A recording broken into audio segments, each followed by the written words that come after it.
Hello, my name is Lowell Hollinger, and I am the Associate Director of Bands at Jackson State University, and I also serve as a director of our wind ensemble. Additionally, I perform with the Mississippi Symphony Orchestra. I'm a clarinetist, and today my quick session is to discuss finding the right mouthpiece and ligature, okay?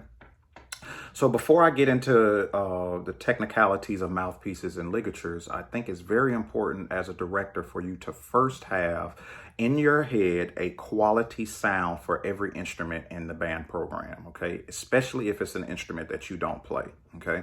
So make sure you first have in your head what a quality sound for that particular instrument is, and then find the equipment that will give you that particular sound, okay? So I think that is very important as a band director, is making sure that you first have in your head what a quality sound is, okay? Now, to discuss that on the clarinet, there are two basic sounds for the clarinet. It's either a darker and richer sound, or a brighter sound. I happen to be someone that prefers the darker, richer sound, okay? So all of my equipment is going to give me a darker, richer sound, and all of the equipment that I suggest to my students are going to be to give them a darker, richer sound. So that's just kind of my preference. Now, to discuss the mouthpiece, so let me just use mine as an example, all right?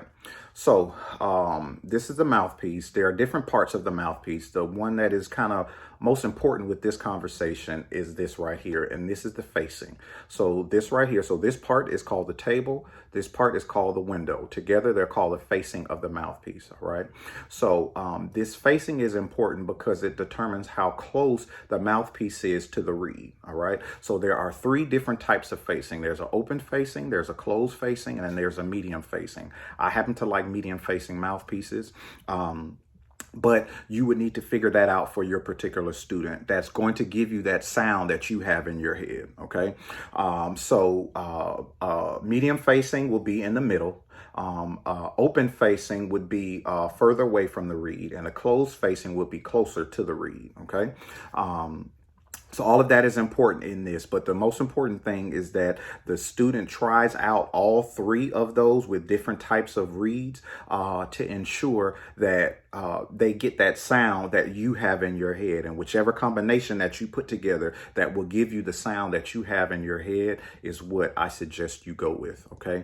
I'm not someone that's going to be specific about brands. You know, Van Duren is a good brand. There are several different brands out there. I happen to play on a Bakun mouthpiece that is actually a Richard Hawkins mouthpiece through Bakun.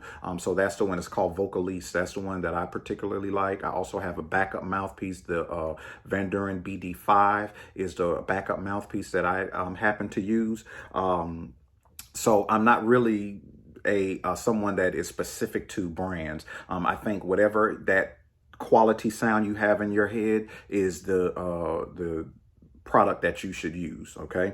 And now as it relates to ligatures, my suggestion is to find a ligature that's going to completely seal the reed onto the mouthpiece, okay? So this particular ligature is called a Peter Spriggs.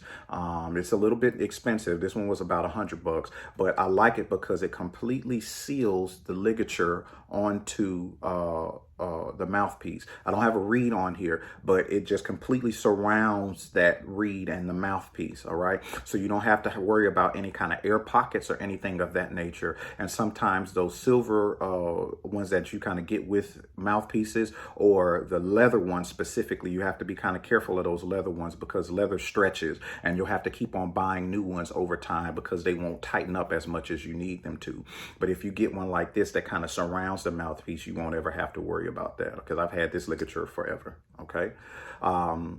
So those are my suggestions for finding quality mouthpiece and ligature. Most important thing I said, having a quality sound in your ear.